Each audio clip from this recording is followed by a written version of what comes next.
Hello and welcome. We're talking tonight about sustainability.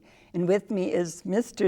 Sustainability, a man who is known around the world for his leadership in this field. Terry Gips is back. He is now the president of Sustainability Alliance. He's the man who co-founded the International Alliance for Sustainable Agriculture, which is now called the Alliance for Sustainability. Right, a new title. He has written several books. He lectures around the world, leads workshops. I have one of his books. I want to just mention the two titles. Breaking the Pesticide Habit was a book you wrote most recently. Was that the? That was in about 97. Okay, 97 already. Yeah. And then he wrote a book that's also been well received called The Humane Consumer and Producer Guide, Buying and Producing Farm and Animal Products for a Humane, Sustainable Agriculture. So you also have many, many articles and very, very busy last 30 years because the Alliance is celebrating this year its 30th year. That's right. It's been an amazing, amazing journey. What do you think has helped you stay the course, as we say? Well, you know, when we created the Alliance for Sustainability, we had a vision about how we could create a healthy future for everybody on the planet. And I think that more than ever, it's really clear that we can do this. This is not hard. It's actually a fun, positive journey, and that people can save money and save time and have a better quality of life. And so when you know that it's possible to turn things around on the planet, and you see the direction we have been going, and you see this other possibility, and you know that it affects so many people on the planet, animals, our environment, it's sort of, there's no reason why I wouldn't be enthusiastic and positive to try to share it with people. And that's why I'm really glad to be able to discuss sort of what the possibilities are. Mm-hmm.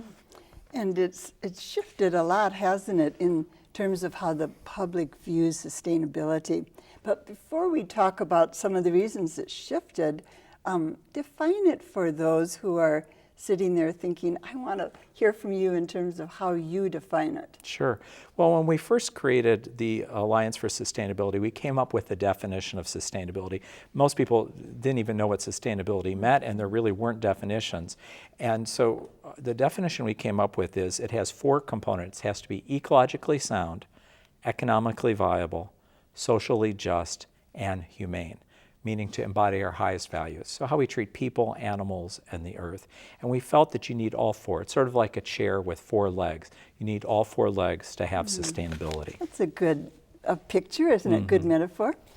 And the UN also has a definition that really complements yours. Do you know theirs by heart? Yeah, the UN came up with a wonderful definition that sustainability is about meeting the needs of the present without compromising the ability of future generations to meet their needs. So we take care of our needs today, but we assure that future generations can have their needs met. We're not just talking people, but all life on the planet.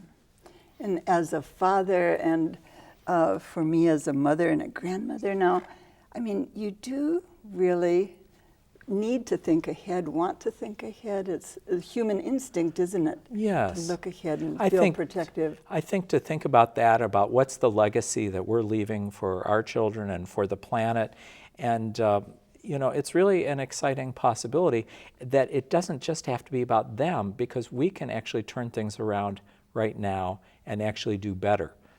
Mm-hmm.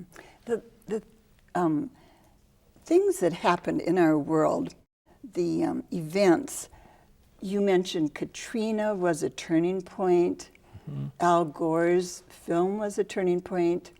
Talk a little bit about how you think those things did turn things around a bit. Yeah, well, I think the very first thing that, I mean, there have always been some wonderful writers like Aldo Leopold who were sort of talking about these kinds of ideas, but I think the really big change happened with Rachel Carson when she wrote Silent Spring in 1962, because that was really the creation of the modern environmental movement around the world, where people realized that we could have a spring with no voices because of the pesticides like DDT that were killing birds, eagles.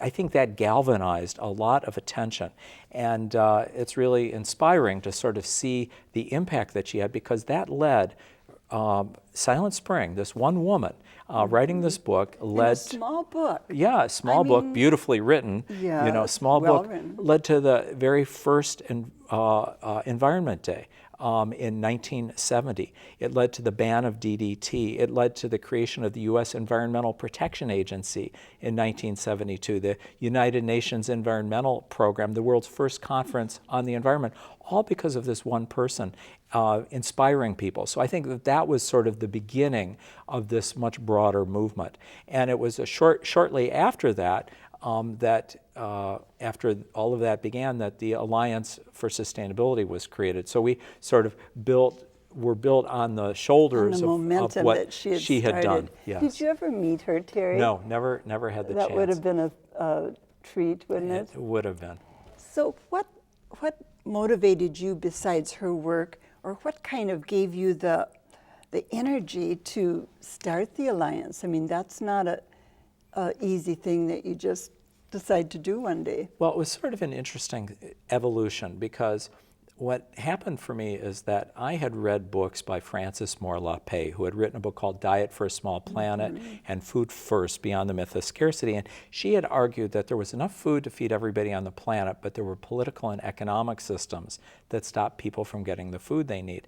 And I totally agreed with her argument, but I got to know her and we became friends. And I asked her this big question. I said, I agree with you completely that we can feed everybody, but the way we're growing the food is destroying the planet in the process. Is it possible that we could feed everybody on the planet without destroying the earth? And she said, I don't know. Why don't you find out? Wow, so challenged you, didn't you? Yeah, it was a really great question, and I had the opportunity to get a fellowship, and I had finished graduate work at the University of California, Davis, and at Yale School of Management, and I had the chance to go travel around the world to 45 different countries. And you had majored in agricultural economics, I was an right? agricultural economist, Right. and then I did sort of a master's in public-private management at Yale School of Management, and I sort of saw this world that we were in that was facing all of these challenges with agriculture, but I saw these really brave people all over the world in these 45 different countries coming up with ways of growing food that actually cost less money and in many cases had higher yields without all these chemicals, without all the pesticides. And I just was so inspired by that. And I met all these great leaders from around the world, and together we decided we wanted to create a nonprofit, the International Alliance for Sustainable Agriculture, to actually work to help bring these ideas to the public, to make people aware of this. So that's how we created the Alliance. It was in 1983, May 18th, that we created it. And for our opening ceremony, we had Frances Moore Lappé do the green ribbon untying. And we had Dan Zwerdling from National Public Radio, and Valdemar Velasquez from the United Farm Workers, and Dr. Kareem Ahmed from the Natural Resources Defense Council. And we had a huge turnout. So you kicked it off in a huge way. It was a wonderful thing. So it was really an inspiring kind of thing that went on. And it was really a wonderful experience. And from that, we then went on. And we really looked at, can we grow these food? And you mentioned about breaking the pesticide habit, this book. And what I wanted to look at was 12 of the worst pesticides, which we called the Dirty Dozen. And we created a global campaign with the Pesticide Action Network to look at these pesticides. And I did the research on this to show that, in fact, we have alternatives to these hazardous pesticides. I want to just hold this book up. Yeah. It's not in active print form Yeah, now, you can but still find you it, can you find know, it at half-price online and books all or, that kind of thing. But yeah, it was a wonderful experience to show that, in fact, we don't need these chemicals. Did you find our legislators nationally receptive to? No. They were not. No, absolutely not. But the great irony is that President Bush, the second President Bush, actually signed an international treaty that got rid of many of these chemicals. So it's really impressive that we were not greeted with open arms when we were first created, but at the same time, there was a shift. And I remember my first getting involved in agriculture was in California, starting the Sacramento Community Garden Program with low-income groups and senior citizens. And we began 20 community gardens in the worst housing projects of Sacramento. And I remember the program was put under the auspices of the Extension Service, and they said to us, pesticides are so safe you can put them on your cereal for breakfast. Gosh. And it's interesting. This is back in the 70s? Yes, exactly, 1974. And it's interesting, the change that took place, because the very guy who said that became the head of the Extension Service in California, and he completely reversed his perspective once he saw the problems from conventional agriculture, and he made had a huge conference on sustainable agriculture. It was really one of the first big sustainable ag conferences. So it was really a remarkable change. Meet people who say, oh, we haven't moved fast enough or far enough. I mean, you do have some wonderful examples of movement, don't you? Yes, I mean, it is remarkable. I mean, just a few quick examples. I mean, when we were founded, there were no organic standards in the state of Minnesota, and we got organic standards passed. There were hazardous pesticides like DDT, chlordane, that we were able to get banned. You know, there was no, at that time, no international sort of accounting system for how to deal with things like corporate social responsibility in terms of the environment. And we, along with other groups after the Exxon Valdez, created the series principles for corporate environmental responsibility that all these major companies signed.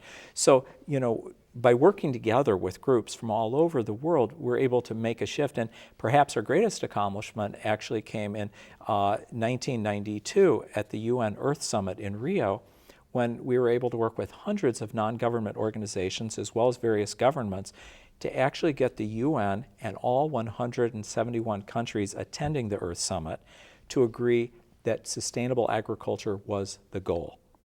Wow, and this including was in the US. 1992. 1992. So it was a huge accomplishment. Huge. It really was. We should have heard more about it back in 1992. It would have been we, nice, as a country? Yes.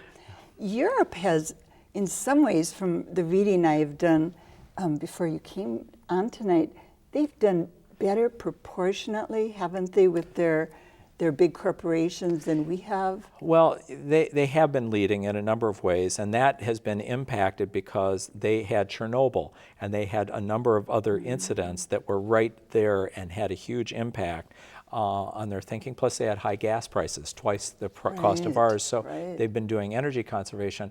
And right now, countries like Austria, Sweden, they are at 20% or more organic agriculture versus 1 or 2% in the U.S. And they've been leading the way also on all kinds of sustainability initiatives. So we used to be the leader in renewable energy and in energy conservation, and we sort of gave that up, and now we're trying to regain it, and we were trying to show people the positive changes that they can make. Are you feeling that you have support from our president right now, Obama? Yes, President Obama has been incredibly supportive, getting the government to do purchasing, sustainable purchasing guidelines, and a whole number of things. That all of the military now is committed to sustainability. They're using all kinds of energy conservation and sustainable practices. So they're actually leading the way, and that's important because it's helping to create a market for sustainable goods and services. I read the business pages probably more lightly than some of the other parts of the paper, but as I read the last year or two, I'm aware that business is catching on to the strong economic reasons to go green. That's right. And that's quite a paradigm shift in a way, isn't it, for our country? We're seeing a huge change. Many corporations, companies like 3M, the Aveda Corporation, many companies have been committed here in Minnesota to sustainability, and other major companies see that they can actually save money and actually improve performance through sustainability. It's not a giving up of anything. They actually can make higher quality products. One of the companies that I do a lot of work with is a company called BioAmber, which makes bio-based green chemicals to replace petrochemicals. And they have shown that actually you can make almost all of the chemical products that we make, the plastics and everything, with bio-based products that are not toxic. They perform as well, if not better, at the same or a lower price. So we're going to see a time in the very near future where we're going to phase out petrochemicals completely. We will not be needing them. So these are the kinds of exciting things. Another company I work with is called Lighting House USA. They make LEDs, light emitting diodes, as replacements for all different types of lights that we have. These lights that they make save 60 to 90% in terms of energy. They last 15 to 20 years. They have a payback of 6 months to 3 years. They are such an easy kind of change that we can make, and this is the kind of exciting thing. You're right, people just aren't aware. But we have companies that are really cutting, into new dimensions in terms of what's possible, and that is exciting. But in addition to the companies, we also work with cities, and you're seeing more and more municipalities committed to sustainability. They're saving money as well, and I think offer better services for their citizens. So we're seeing it in nonprofits, we're seeing it in schools, really across the board. Congregations, and we do a lot of work with congregations on how they can save money. So we're really seeing this across the board. There's a man that I had not heard about until I read your material, a Dr. Robert from Sweden. Yes. And we have 10 minutes left only, but would you share some of the teaching you're doing based on his work? Sure. Because it makes so much sense and really dovetails into what you have been doing all these 30 years, Terry. Yes. Well, but his principles are so he developed strong. something called the natural step, which is sort of a funny kind of name for us in this country, Det naturliga steget in Swedish, but it was sort of a funny kind of name. It sounds like a shoe company or like a new dance or, or what you do after the 12th step. So it's got a funny name, but it's actually sort of a nice idea because instead of taking a giant leap, he said, what's the natural step? The easy step for each person to take. And he, the first time I heard about it is actually I'd spent a lot of time in Sweden doing research on organic and sustainable agriculture, and I knew the head of the organic farmers in Sweden. And she told me about this pitched battle that took place between the organic and the conventional farmers, and how this thing called the natural step brought both groups together and completely changed the direction of Swedish agriculture. So that the goal of the conventional farmers in Sweden is on our way to the cleanest agriculture in the world, to be completely sustainable. The changes that they've made are breathtaking, and the companies like McDonald's serves only organic ice cream, only organic milk. They have veggie burgers. They have their hamburgers are made with organic beef. Now, is this true around the world? No, just the Swedish McDonald's. Sweden. Yeah, that's it's a result of this natural step. So I was fascinated by those changes that were going on. And Paul Hawken, who had written a book called The Ecology of Commerce, the first book to talk about the natural step, talked about these things. And I got excited, and he asked if I'd become an instructor, so I did that. And I went to Sweden and I saw all these changes. We brought the Swedish leaders here, and ever since we've been working with all these different institutions on how they can save money and improve performance with this natural step. And it's just such a positive thing. And at its core, there are 4 principles. And the first principle deals with what we take from the earth. So the mining of metals and minerals and the burning of fossil fuels, we need to minimize that. And the first thing you might say is, well, how are we going to do that? Isn't that sort of hard? But simple things like recycling are just so easy. People don't realize that if we did all the recycling and composting that we could, it would save so much energy that it would be the equivalent, if we did all of that, we could get rid of 21% of all of the coal-fired power plants in the U.S. statistic. today. State that 21%. again. Just by Impressive. doing all the composting and recycling we could get rid of 21% of all of the coal-fired power plants in this country. This doesn't have to be hard. It can be simple. Changing over to LED light bulbs, for example, saves $550 just by being able to make that change. Per family, Per right? family. Per family. No, per light bulb. Per light bulb. That's how much they save. So they save you time, they save you money. It's a win-win-win across the board. And what's more amazing is like with our vehicles, because what people don't realize, if we did three things, which they teach in Sweden, properly inflate your tires, drive the speed limit, and avoid sudden stops and starts, you can reduce your fuel bill by 25% right away. Yeah, that 25% they call it, savings. or you call it eco-drive, Yeah, right? exactly. Yeah, that right there, I circled that too. I thought 25 to 35%. I mean, now that gas is going up, we're listening harder, aren't we? Exactly. So these things don't have to be hard. They can be simple. Just by purchasing 2 rechargeable batteries will save you $1,000, 2 batteries over their lives. So again, and the performance is just as good, if not better. So this doesn't have to be hard. It actually can be really positive. The second of the principles deals with what we make. So pesticides, various chemicals, plastics, that kind of thing. And we throw away so many plastic bottles, and only 21% are recycled. And people don't realize that they could save $300 or more per family just each year by not using all of those plastic water bottles. Now, repeat that. You said only 21% of plastic bottles Gets are recycled.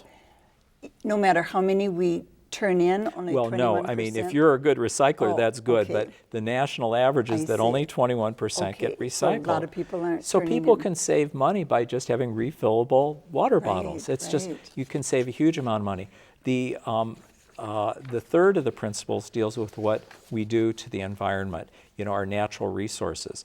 And again, and maybe also on the second one, you can make your own cleaning products that will cost less and they will clean just as well. And be healthier. And far healthier. That's a biggie. Absolutely. Get rid of the toxics, and natural personal care products, all of those kinds of things.